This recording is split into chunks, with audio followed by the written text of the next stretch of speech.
हिते मसला सभिनि सां घणा हुया आहिनि। जीअं अज़ीज़ साहब ॻाल्हि कई, मां अज़ीज़ साहब जेॾी महिल CM साहब सां मिलियासीं, ख़ासि करे हिन शहर जे बारे में, ख़ासि करे मां खणी चवां त शाहगुदड़ जे रोड जे बारे में ऐं हिन पुल जे बारे में चयोसीं हिन वॾा पैसा लॻंदा, पर अलाह महिरबानी जॾहिं जीअं थींदो आहे ईअं महिरबानी थी वई। हिते हे रोड जेको शाहगुदड़ ताणी वञे थो, इन जा बि असां 16 करोड़ रुपया मंज़ूर थिया, जेके हिन रोड खे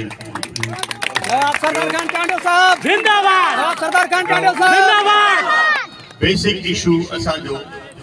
वॾे में वॾो आहे पाणी जो, जेको असांजे अज़ीज़ साहब तव्हांखे शायदि विसरी वियसि ॻाल्हि न ॿुधाई।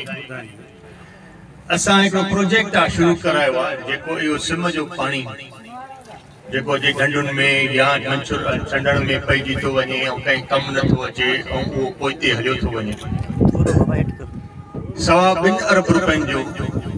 इहो प्रोजेक्ट आहे, जेको असां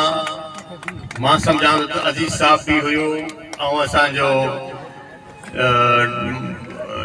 गुलाम शाह साईं गुज़ारियो, उहो बि इन में हुयो त बाबा इहो ठहे।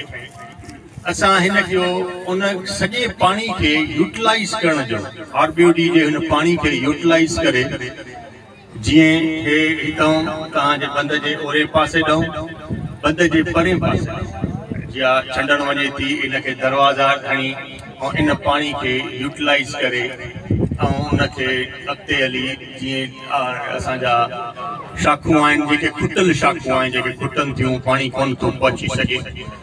हिकिड़ो उहो प्रोजेक्ट आहे जेको हुन परे पासे ॾांहुं हुनखे आबाद कयो वञे, उन शाखुनि सां कनेक्ट करे, जीअं त पाणी असांजो इस्तेमालु बि थिए ऐं उन जो को असांजो हिकिड़ो तमामु वॾो इलाजु, जंहिंमां मां सम्झां थो 80,000 एकड़ ज़मीन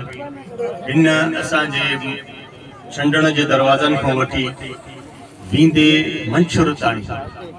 इहा आबादी जो हिकिड़ो वॾो सिलसिलो थी वेंदो। उमेद आहे उहो प्रोजेक्ट फाइनलाइज़ पोज़ीशन ते आहे। असांजे बिलावल साहब इन ते इंट्रस्ट बि वरितो आहे। उहो हिकिड़ो मां तव्हांखे इहा ॻाल्हि कयां त मां सम्झंदुमि त उहो, छो जो इहो पाणी असां चवंदा आहिनि त असांखे दवा इहो ॿाड़ो पाणी आहे,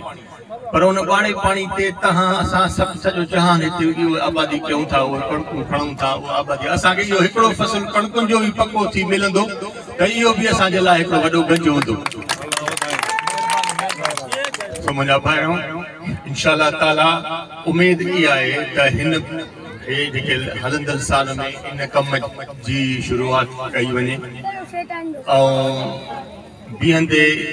साल ॾेढ जे अंदरि या 2 सालनि जे अंदरि, छो जो एतिरो वॾो कमु न आहे, पर आहे हिकिड़ो पैसनि जो मसइलो आहे, जंहिंजे लाइ असां फेडरल गवर्नमेंट खे बि इन में इन्वॉल्व कयो वियो आहे। ख़ासि करे मां ज़रदारी साहब जो इंतिहाई शुक्रगुज़ार आसिफ अली ज़रदारी ऐं बिलावल साहब जो आहियां, जो ज़ाती तौर इंट्रस्ट बिलावल साहब ऐं ज़रदारी साहब वरितो आहे, तॾहिं इहो कमु हिते इन जो थियण जो या इन जे हिकिड़ो आसार पैदा थियो आहे। जेको पाणी असांजो बेराग आहे, कंहिं कमु नथो अचे, वञी किथे वञी डंप थो थिए ऐं उन में असांखे नुक़सानु थो पए, पर जे उहो पाणी हितां आबाद कयो वेंदो त उहो असांजे सॼे हिन इलाइक़े जे लाइ हिकिड़े ख़ुशहाली जो रस्तो आहे। ऐं मां सम्झां थो त उमेद आहे त हिन साल में अंदरि हुनजो कमु शुरू थियणु खपे ऐं 2 सालनि जी प्रोजेक्ट आहे, 2 सालनि में इहो प्रोजेक्ट तयारु थींदो।